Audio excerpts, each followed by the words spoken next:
Allez, c'est parti. Donc, Captain Ukraine, itinéraire d'un mème.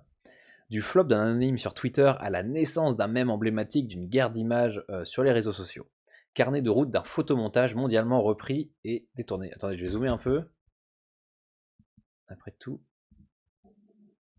Pourquoi ça va pas zoomer? Ah si. Voilà, comme ça tout le monde peut le lire. Est-ce que c'est visible là? N'hésitez pas à me dire si vous trouvez ça visible ou si vous trouvez ça visible ou pas. Ça va là, non? Bon, on va faire un petit coup encore. On a 150, 175. Bon, là ça devrait aller, non, je pense. Allez, c'est parti. Tout commence par une vidéo de 33 secondes postée sur le compte Instagram de Volodymyr Zelensky vendredi 25 février, aux premières heures de la guerre. Nous sommes tous ici, nous sommes à Kiev. Comment on dit déjà Kiev? Kiev. Parce que ouais, je sais qu'il y en a qui étaient... parce que Kiev, avec un E, c'est la prononciation russe, et du coup, il y en a plein qui trouvent ça de mauvais goût de garder cette appellation-là, et de le faire à l'ukrainienne, finalement. Donc on va essayer. Donc Kiev. Nous défendons l'Ukraine, répète le président en se filmant devant le palais Mariinsky. Éclairé par un simple lampadaire au bout de la rue, on distingue autour de lui son premier ministre Denis Shmyhal, son chef de cabinet Andriy Yermak, ainsi que que deux de ses proches conseillers. Tous fixent l'objectif du regard, mâchoire serrée. Zelensky tient sa caméra en contre-plongée. Nous défendons notre indépendance, notre État, et cela va continuer. Désolé si j'écorche les noms et prénoms, c'est pas simple à prononcer. Partagées en masse sur Twitter, Facebook et TikTok, les images cumulent plusieurs dizaines de millions de vues. Christopher Miller, correspondant de BuzzFeed News en Ukraine, reposte la vidéo, la contextualise. Donc je dirais, voilà, les posts de Zelensky en Ukraine, une nouvelle vidéo de lui-même et de son équipe en dehors de l'administration du bâtiment de l'administration présidentielle à Kiev. Voilà, gouvernement catcher after rumors invasion media. Ouais, genre comme quoi c'est une réponse à la rumeur qu'il aurait quitté le pays aux premières heures de l'offensive russe. Les Zelensky, de toute façon ils font la, ok pardon, je suis con. De toute façon ils font la traduction. Allez, je suis dedans ce soir. Zelensky dément ici les médias russes qui soutiennent qu'il a fui le pays. Emoji éclair auquel s'ajoutent les flammes et petits cœurs des 2200 réponses. Du comédien au badass absolu, je suis fan de ce mec, commande un tweetos originaire de Floride. Oubliez les Marvel, maintenant on a un super-héros dans la vraie vie. Renchérit Amanda, cette londonienne qui arbore un drapeau ukrainien à la suite de son pseudo. Et le récit mythologique autour du président Zelensky prend forme. Et c'est vrai que c'est assez impressionnant. J'ai l'impression que la bataille des réseaux, c'est lui qui l'a gagnée. Hein. Parce qu'il se met il se met beaucoup en scène. Enfin, on voit. Enfin, j'ai plus l'impression qu'on voit le côté ukrainien. Bah, en même temps, c'est un peu normal parce que c'est vrai qu'actuellement la Russie, je crois qu'on n'a plus accès à beaucoup de médias sociaux et de sites d'information qui proviennent de l'Ouest de l'Europe et de tous les trucs qui viennent de tous les médias sociaux que tout le monde utilise en Occident, enfin en tout cas en Europe et en Amérique du Nord. Donc oui, c'est compliqué de se battre sur ce terrain-là, sur le truc de l'information, quand on n'a pas accès. Enfin bon, bref, Zelensky maîtrise très bien sa com et en tout cas, apparemment, ça a bien pris et c'est voilà. Donc serial flopper. La veille, Cool One, un jeune indien hyperactif sur les réseaux sociaux, observe un changement sur le compte Instagram du chef d'État ukrainien. Au placard le costume cravate. Le vestiaire militaire occupe désormais tout l'espace. Et les clichés souriants aux côtés de son épouse, la productrice Olena Zelenska, sont remplacés par des captures d'écran de conférences de presse sur lesquelles Zelensky apparaît de profil, buste droit, attitude solennelle. Et oui, productrice, parce que ce gars-là vient justement du monde de la télévision, si je dis pas de bêtises. Je crois qu'il a participé. Je crois que c'est le Danse avec les stars ukrainien ou un truc comme ça. Et je crois qu'il a joué dans des sitcoms, etc. Donc je pense que ça serait intéressant de voir un peu sa biographie, sa trajectoire à lui, parce que ça a l'air tout à fait intéressant. Mais cela dit, ça serait pas la première personne à venir du monde des médias et à arriver dans le monde dans le monde médias, cinéma, etc. et d'arriver dans le monde politique. Rappelons que zut. Merde. Il y a eu un président qui a été acteur, un président américain qui a été acteur. Oh punaise, je crois qu'en plus il jouait dans des Il jouait dans des trucs avec les piou-piou, là, des piou-piou et des cow-boys, dans un western, dans des westerns, etc. Puis même, il y a eu. Mince, c'est pas. C'est pas Schwarzenegger. Non, oh, c'est lequel? Je sais plus quel gros acteur là qui a été aussi sénateur de Californie. Enfin bon, bref, ce serait pas le premier du coup à faire la bascule. Donc c'est à ce moment qu'il a commencé à poster des vidéos de lui expliquant que même s'il était la cible numéro 1 des Russes, il ne bougerait pas, raconte le tweetos. Cela m'a fait penser à cette citation de Captain America, I can do this all day. Je peux faire ça toute la journée. Le premier mème sur Captain Ukraine le 25 février 2002. I can do this all day. Voilà, premier mème. En une heure à peine, Cool One remplace le visage de Captain Américain par celui de Zelensky sur une image éditée à la va-vite avec un simple téléphone et quelques compétences en photomontage. Une référence à la pop culture, quelques hashtags bien sentis, à parfait sens du timing. Toutes les conditions sont réunies pour faire le buzz. Un mois plus tard, le montage ne comptabilise pourtant qu'un seul et unique like, quand un simple très courageux posté par un anonyme en obtient lui près d'une centaine. Franchement, mon mème était marrant, peste Cool One, qui n'en est pourtant pas à son coup d'essai. Ça sent un peu le salé là, hein. Il est un peu salé le pauvre Cool One. C'est comme une malédiction. Ces parodies n'atteignent jamais plus de 10 likes. De la pandémie de Covid-19 à la gifle de Will Smith en passant par le lancement de Meta, le Twittos couvre tous les sujets phares de l'activité, mais ne parvient pas à trouver son public. Écoutez, ça se saurait s'il fallait juste faire du contenu de qualité pour percer. Enfin, pour percer, pour avoir une grande audience. Ça peut arriver. Suffit qu'on soit repris un peu, etc. Mais la plupart du temps, c'est pas juste parce que tu fais des trucs de qualité que ça fonctionne. Il y a plein de critères qui rentrent en jeu. Goat. Ah, salut!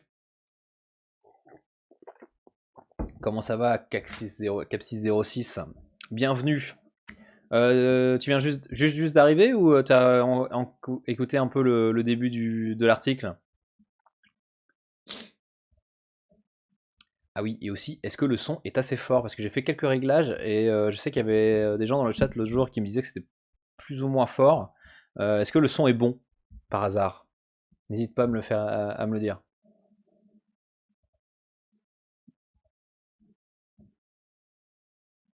Et bienvenue à tous ceux qui viennent d'arriver aussi. Je vois qu'il y a un peu de monde, un peu plus de monde dans le chat. Hop. Bon, allez, on continue. Bon, bah, n'hésite pas à me dire si le son est bon et si jamais tu as des questions, Cap606, Kzips06, et ben dis-le moi, il n'y a pas de problème. Donc voilà, donc là on a notre cool one qui peste parce qu'il ne trouve pas son public malgré le fait qu'il fasse des très bons mèmes apparemment. Enfin bon. Donc tour du monde. Pour gagner un peu de reconnaissance, mieux vaut ne pas considérer les mèmes comme un simple passe-temps. Cristiano Silva en sait quelque chose. Voilà 2 ans que ce passionné de design se consacre à 100% à son compte Celada de Fruta. Enfin bon bref, voilà. Lisez à ma place. Publiant quotidiennement sur Twitter, Facebook et Instagram des contenus humoristiques sur l'actualité. L'idée de Captain Ukraine, il pensait l'avoir eu en premier. En voyant les vidéos de Zelensky, j'ai tout de suite pensé aux bandes dessinées dans lesquelles les super-héros sont ces leaders charismatiques qui combattent le mal pour protéger la population. Un coup de Photoshop plus tard et son compteur de likes s'affole. Le mémeur portugais bat même son record personnel d'interaction au lendemain du post de Cool One le samedi 26 février aux alentours de 15h. Et ouais, suffit pas d'être le premier à le faire pour que ça réussisse. Voilà. Et là, on voit tout de suite pourquoi est-ce que lui ça a réussi. Parce qu'apparemment, il avait déjà sa commu et déjà lui, il y bosse à 100%. Enfin, voilà, il se consacre à 100% là-dessus. Et je sais qu'il y a ouais, je sais que c'est un métier, on peut dire ça comme ça, de tenir des comptes de mèmes, parce que je sais qu'il y a des comptes de mèmes sur Facebook qui ont été rachetés plusieurs milliers d'euros. Parce que ça permet parce que ça capte une grande audience, etc. Ça peut capter une grande audience, etc. Enfin bon, bref. Donc voilà, c'est le deuxième arrivé qui finalement a remporté la mise, si je puis dire. Et donc c'est ce qu'il a fait. Donc Captain Ukraine, voilà. Moi je trouve que ça fait un peu moins même que le premier là. Parce que là le côté, le photomontage un peu raté, enfin on voit que c'est assez grossier avec une petite... Enfin ça se voit que ça se veut un peu humoristique, un peu décalé, parce que c'est... Visuellement c'est pas très propre, etc. Là, c'est presque trop sérieux, quoi. Je sais pas ce que vous en pensez, mais moi, je trouve ça presque trop sérieux. Et du coup, on perd complètement le truc un peu drôle, quoi. Mais bon, après, est-ce qu'un même a volonté... Bah si, quand même, un même, ça a quand même volonté d'être humoristique. Et j'avoue que ça, du coup, c'est pas très drôle. Alors que ça, moi, je trouve ça quand même vachement plus marrant. Enfin bref, mon avis personnel. En quelques heures, l'image gagne de nouveaux continents. Pour la première fois, des messages venus du Canada, d'Australie et même du Japon remplissent l'espace commentaire. J'ai également reçu beaucoup de messages d'Ukrainiens me témoignant de leur affection. Mon Captain Ukraine n'est pas une parodie, c'est un parti pris. Ah bah voilà, il le dit lui-même, c'est pas un parti pris, c'est pas une parodie, c'est un parti pris. Vu le contexte, les mêmes prennent avant tout une portée politique. Cristiano Silva a conscience de marcher sur des œufs. J'ai toujours cette crainte quand je produis du contenu sur des sujets sensibles ou controversés. Je ne voudrais pas qu'on pense que je me moque. Alors le graphiste se fixe deux règles d'or. 1. Ne jamais tomber dans la facilité ou la méchanceté. 2. Toujours soigner son timing. On peut rire de tout, mais pas n'importe comment et pas tout de suite. L'humour, c'est aussi fait pour apaiser les situations tendues. Du coup, en termes de timing, c'est un peu réagir à froid, à chaud là, du coup. Mais c'est vrai que je suis assez d'accord sur le fait, genre, faire de l'humour sur certains trucs, mais peut-être attendre un certain moment, attendre que ça retombe un peu pour ensuite faire des blagues dessus. Parce que c'est vrai que des fois, aller faire sur un sujet hyper touchy et hyper brûlant, quoi, genre dans les heures qui suivent ou dans les 2-3 jours qui suivent, ça peut rajouter un peu d'huile sur le feu qui ne serait pas forcément nécessaire, quoi. Mais du coup, des règles, ma foi, que je trouve tout à fait louables. Donc, rebondir sur l'actualité au bon moment, trouver le bon angle, utiliser des références concernantes pour intéresser le plus grand nombre. Dans cette guerre de l'image, les pages de mèmes deviennent des sortes de médias de masse mutants destinés à informer la communauté internet tout en proposant une solution au climat anxiogène ambiant. Ce qui ne leur permet pas d'échapper aux critiques. Le peuple ukrainien a besoin de votre sympathie et de votre soutien, pas de vous voir traiter la guerre comme un film Marvel. C'est tout simplement irrespectueux, souligne Nick, ce musicien ukrainien, là d'observer un culte de la personnalité autour de Zelensky, tandis que ses compatriotes sont sous les bombes. Et oui, moi je veux toujours réagir au premier truc là. C'est vrai que voilà, les pages, une sorte de. C'est vrai que les pages de mèmes, finalement, c'est un truc que moi je trouve c'est hyper bien pour. Enfin, hyper bien.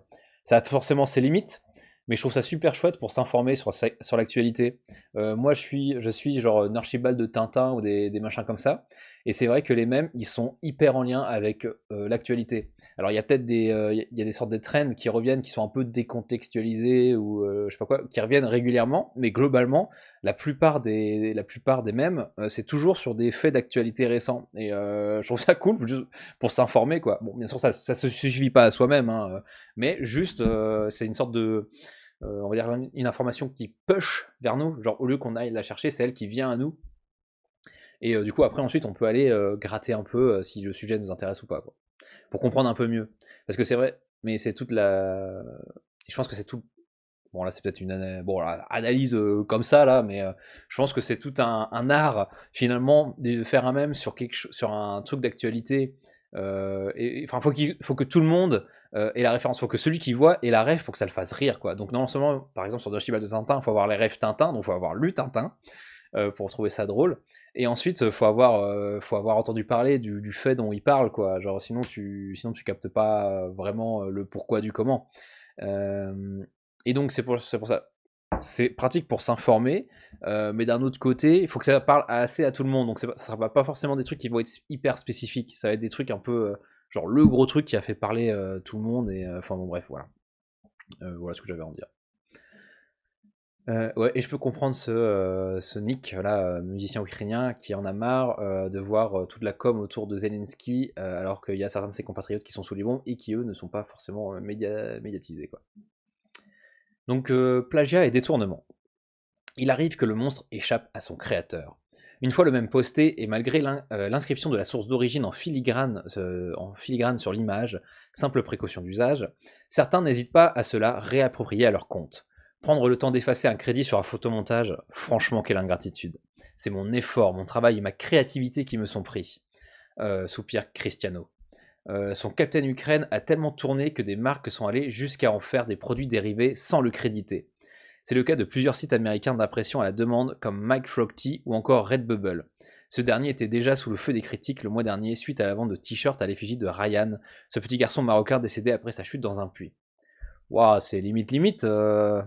Bon, autant reprendre ça pour faire de l'argent, bon, c'est un peu se faire de l'argent sur le malheur de certaines personnes, mais Ryan, ça c'est vraiment, enfin, ce petit garçon là, marocain décédé, c'est mauvais goût. Je sais pas ce que vous en pensez, mais ouais,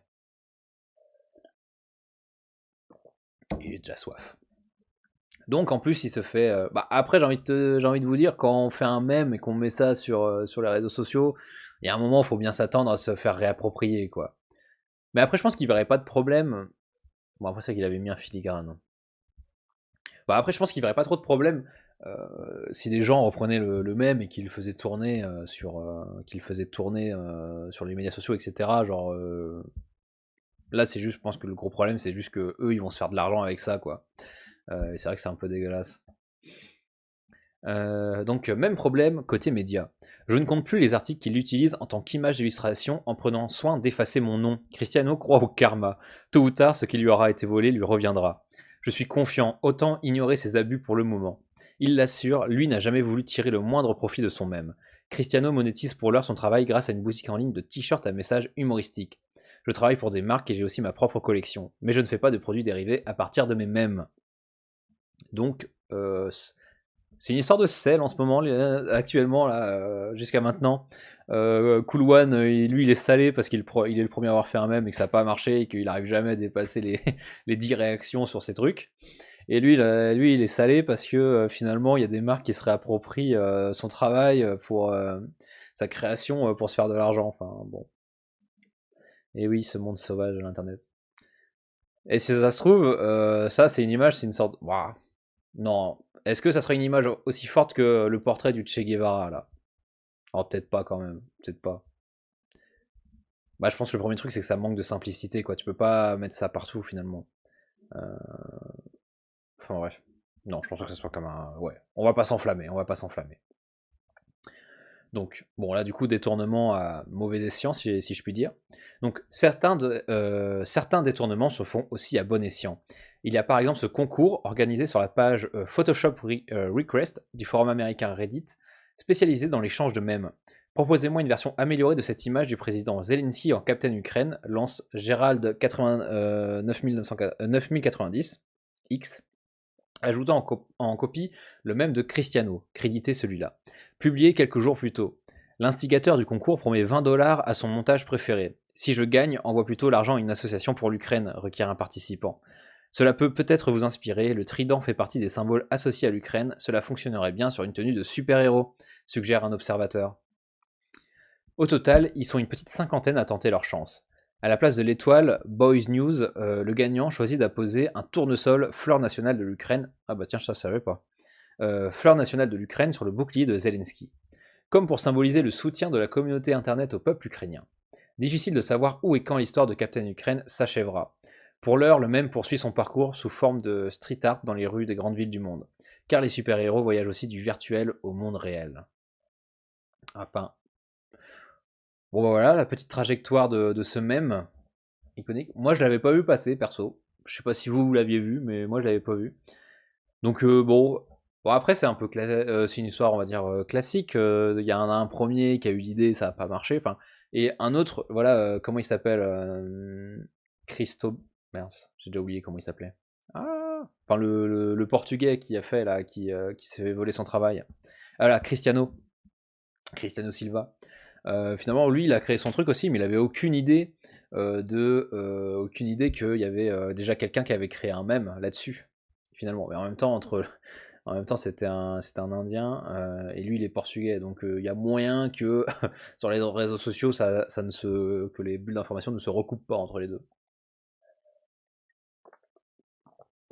Donc voilà. Et donc on voit un peu tout le côté, on va dire, reprise, etc., qui est intéressant, hein, genre le côté, il y en a il y a des gens qui se l'approprient de manière différente, et puis c'est vrai que le côté, la culture internet, c'est quand même la reprise, quoi. Genre quand tu lâches un truc, faut accepter que ton œuvre ne t'appartienne plus vraiment. Mettre des barrières, etc., c'est un peu illusoire finalement. Donc voilà pour ce premier article. Qui est bien écrit, pour moi j'aime bien. Voilà pour ce premier article. Et maintenant on va passer au cute. Finalement on va rester sur les médias sociaux. D'ailleurs c'est quasiment que aux médias sociaux. Je vais réussir à tout faire. Facebook, Instagram et ensuite Twitter. Excellent. Je sais pas si ça va être très très long comme live ce soir. Enfin bon. Donc comme je disais sur The Conversation, et donc il y a des gens. Oula. Oui ma souris. Hop. Voilà. Tac. Donc compte Instagram animalier, partage de vidéos d'animaux, voici l'économie du cute. Est-ce qu'un des derniers messages directs que vous avez reçus sur Instagram était une vidéo de caneton portant des fleurs en guise de chapeau ou nageant dans un évier rempli d'eau? Ou encore un chien coquapou vraiment trop ravi de danser sur le canapé avec son humain? Un husky piquant une crise parce qu'il ne peut pas rentrer dans la maison? Alors les huskies, moi c'est en ce moment sur mon Instagram là, les huskies qui gueulent, enfin qui crient, genre en parlant avec les humains ou je sais pas quoi, enfin j'ai que ça et je me dis ça doit être insupportable d'avoir ça à la maison quoi. Genre je pourrais pas, je préfère autant un chat. Moi je suis plus team chat, hein. Donc voilà, c'est dit. Je suis de gauche et je suis team chat. Vous avez le droit, ceux qui sont absolument l'inverse avaient le droit de me détester.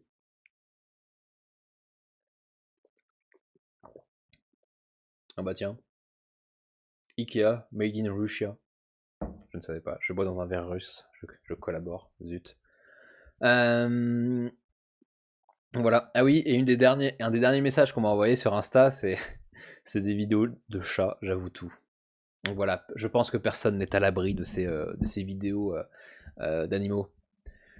Ah oui, et je vous ai pas présenté qui c'est qui a écrit ça. Donc, un ou une journaliste, je crois qu'elle n'est pas spécifiée, mais qui a été écrit par Zeynep Arcel, Researcher in Consumption Markets and Society, Concordia University, et Galia Chamelet, PhD, donc ça c'est doctorant, enfin doctorante du coup, PhD Candidate Marketing Concordia University. Donc c'est deux personnes de l'université de Concordia. C'est où Concordia? Est-ce que vous savez vous? Concordia University.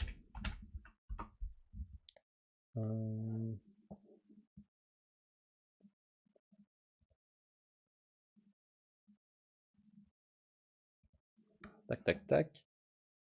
Alors c'est où? L'université public québécois situé à Montréal. Ah ok d'accord, c'est à Montréal. Oui donc elle doit être. C'est pour ça qu'elles sont francophones. Ils sont pas allés chercher n'importe où. Donc, si vous adorez partager du contenu d'animaux mignons, sachez que vous n'êtes pas seul. Vous faites partie d'un vaste phénomène culturel appelé l'économie du cute ou du mignon. Elle consiste non seulement en un réseau de personnes qui créent, partagent et font circuler du contenu, mais aussi en une industrie de plusieurs milliards de dollars qui a vu le jour grâce à la capacité des créateurs de monétiser le contenu affiché. Des milliards de dollars. Eh ben c'est lucratif. Vous pouvez tenter votre chance, hein. Qu'est-ce que l'économie du cute? Le chercheur en médias James Mees définit l'économie du cute comme étant la création. Attendez, je crois que j'ai pas zoomé ici, non? Ah non, j'ai pas zoomé. On va se remettre à 175. Tac. Donc, le chercheur en médias James Mees définit l'économie du cute, il y a une petite coquille là, comme étant la création et la circulation de contenu générés par les utilisateurs et montrant des choses, animaux, bébés, plantes, objets, etc., perçus comme mignonnes. Même si les chercheurs et les journalistes mettent en lumière ce phénomène issu des médias sociaux, le partage de photos d'animaux mignons n'est pas nouveau. Il y a plus de 100 ans, le photographe Harry Weaver Fries avait en effet créé des cartes postales innovantes d'animaux anthropomorphes. Et anthropomorphe, je rappelle, c'est pour genre qui imite des comportements humains en gros. Genre un animal, genre un personnage anthropomorphique, c'est genre qui ressemble à un être humain. Oui, c'est pas nouveau ce truc-là de faire des vidéos mignonnes. Genre, je pense les bêtisiers. Genre, est-ce que vous aussi vous regardez des bêtisiers de Noël? Oui, moi j'avoue tout. Des fois j'en regarde et c'est vrai qu'il y a toute une partie avec les animaux, quoi. Et ça existait, je pense déjà bien avant bien avant les médias sociaux, quoi. Donc voilà, créer des cartes postales innovantes. Et donc lui remonte ça à quand? Plus de 100 ans, on est en 2022, donc ouais, tout début du 20e, quoi. Ah, on peut pas voir ce poste, mince. Donc notre recherche porte sur un segment précis mais assez important de cette économie, celle qui diffuse du contenu animal.